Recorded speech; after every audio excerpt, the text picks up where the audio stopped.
Hi, this is Dr. Mark Lobanoff. I'm here today to show you the brand new Phorcides WFO Optimized Calculation tool. The first thing that you want to do after you've downloaded the Phorcides program is click on the Phorcides icon. And as we do that, it will bring up the welcome screen. On the Phorcides welcome screen, we now have a choice. You can open up the Contura planning module, or you can open up the WFO Optimized calculator. What I like to do on my days where I'm planning LASIK treatments is I'll open them both. So I simply open both these calculators and I have them side by side. Just as you always have done for Phorcides for Contura, we begin by hitting Open Image. We type in the patient's name, select it, and open the file. So Phorcides has correctly identified the patient's ID, date of birth, name that we're dealing with the left eye. It's pulled all the pertinent information in as well. But let's say at this point we decide we don't want to do a Contura treatment on this eye. We want to actually plan a WFO optimized treatment. What you can do is on the WFO optimized calculator, you can click this button here that says Load from Contura. And as I click it, Phorcides asks if you want to load the surgical data from the Contura module. And we do. So I'm going to hit Yes. And what this has done is it saved me a lot of time. I don't have to type in the patient's ID number again, their date of birth or name. I've identified we're working with the left eye. And Phorcides will remember which laser you're working with and the method of flap creation. So you don't have to type this in every single time, but you have the option to change it if, let's say, you're operating at a different center, you perhaps have a different machine to create the flap that day. But it will remember your primary choice. Target refraction, this feature works just the way that it did on the Contura planning module. This is where you want the patient to end up after surgery. So if we have a young patient, maybe 18, 19 years of age, I might target 0.25, a little bit of hyperopia. The default, of course, is 0. Pupil size, optical zone. The optical zone, it will remember your optical zone diameter.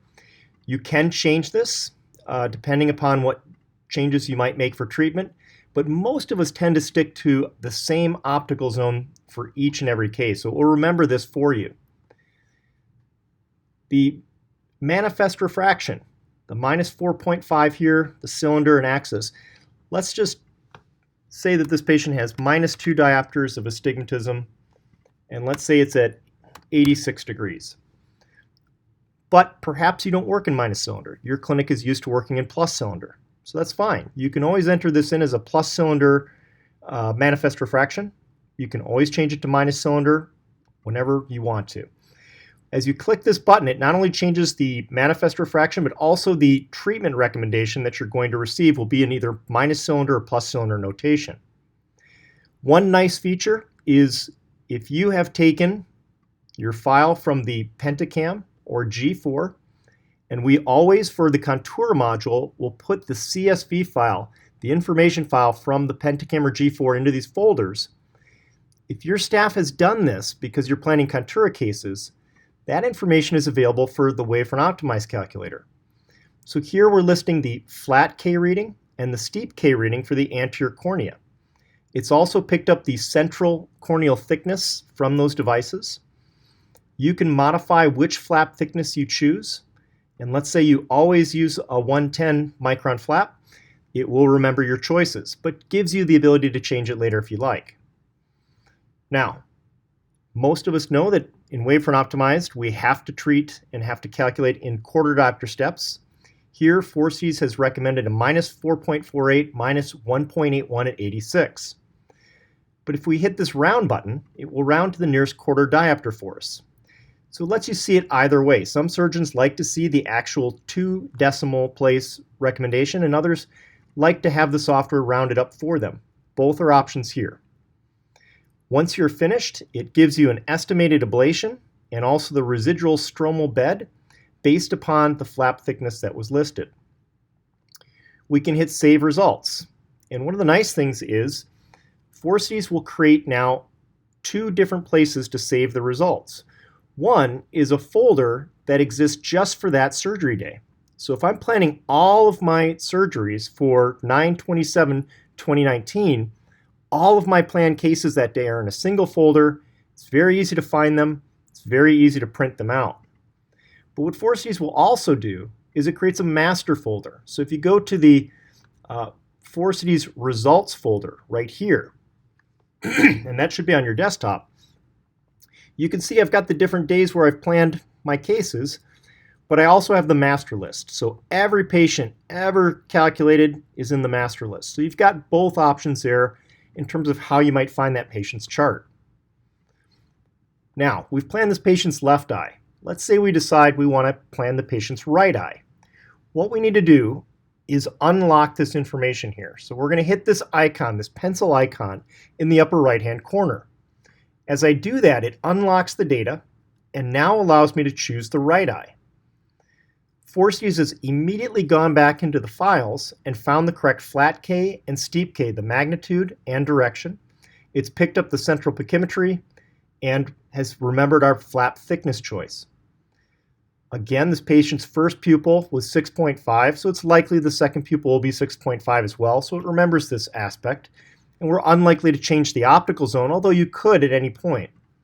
So it remembers these things. Now, we're going to be asked to type in the patient's manifest refraction. And this eye, let's say, is a minus 5.5, 3 diopters of astigmatism at axis 88. If we hit enter, we now have our recommendation. It's been rounded up. If we take off the rounding, we can see the recommendation to 2 decimal points. But sometimes it's easier just to see it the way that it needs to be entered into the wavelight laser. Once again, we could hit Save Results, and it would save in the folder. But let's consider for this right eye, let's say instead of LASIK, we want to do PRK.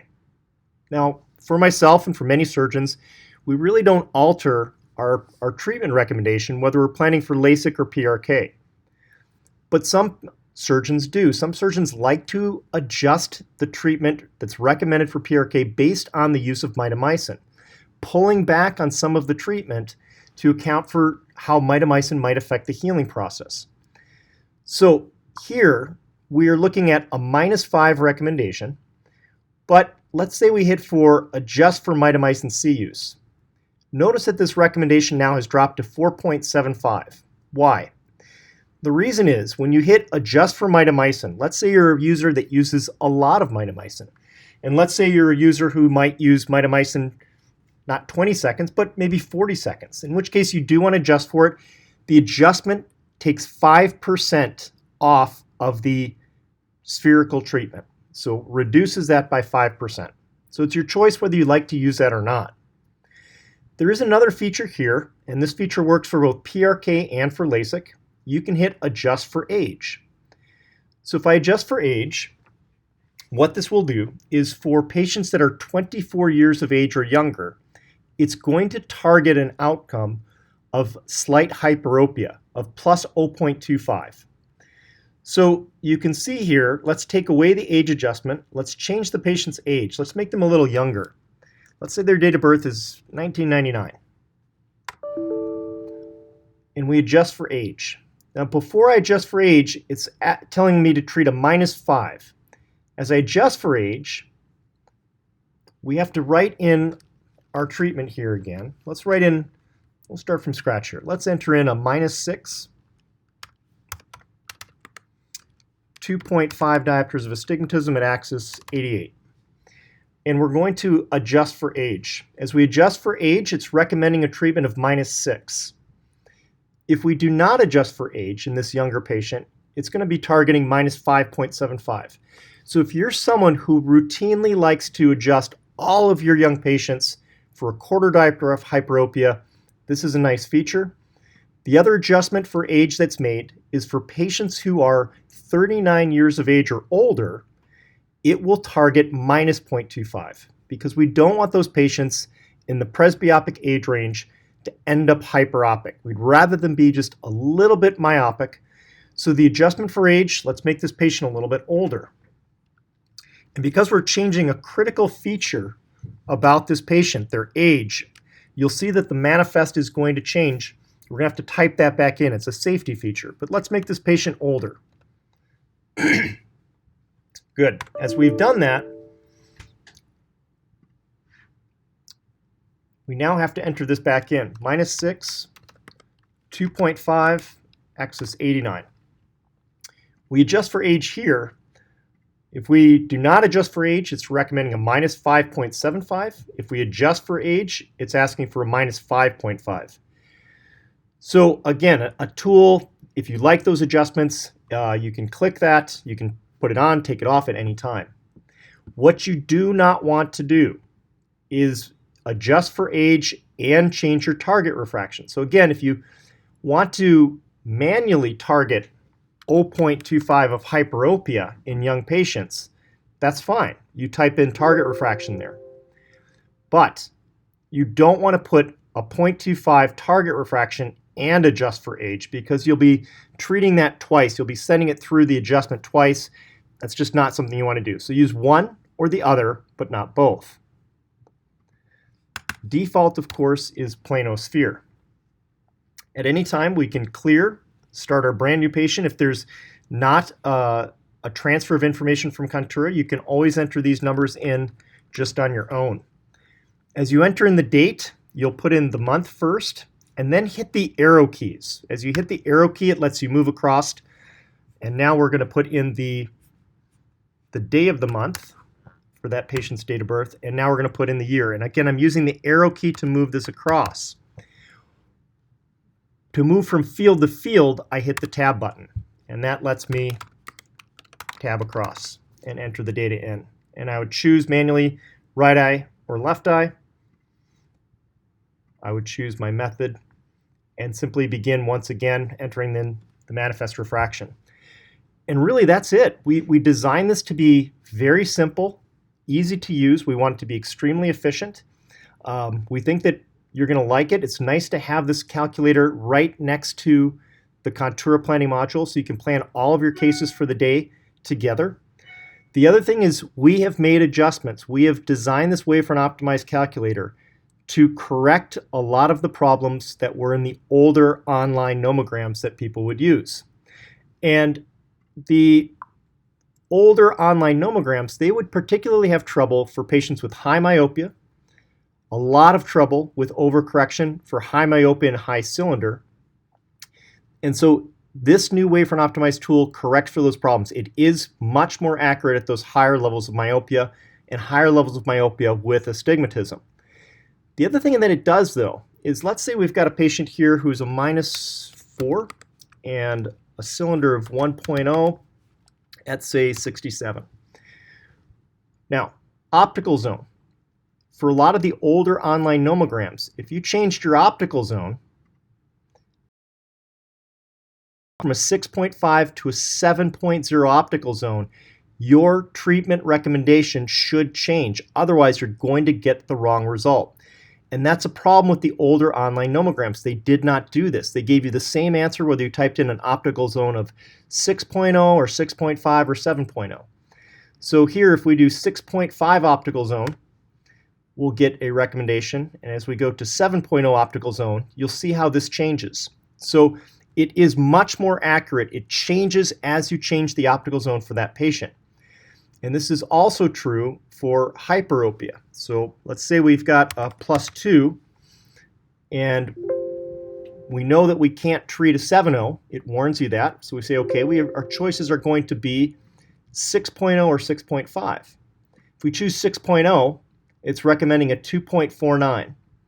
If we go to 6.5, hit enter, 2.15. So in that particular instance, not a big change, but in many there is. And so we can account for those. So 6.0, 2.49, 6.5, 2.15. Sorry, there is a change there. It should change, and it does. We think you're going to like this calculator. We think you're going to like the new features. Please feel free to reach out to me at any time if you've got questions or concerns. But thanks for your attention.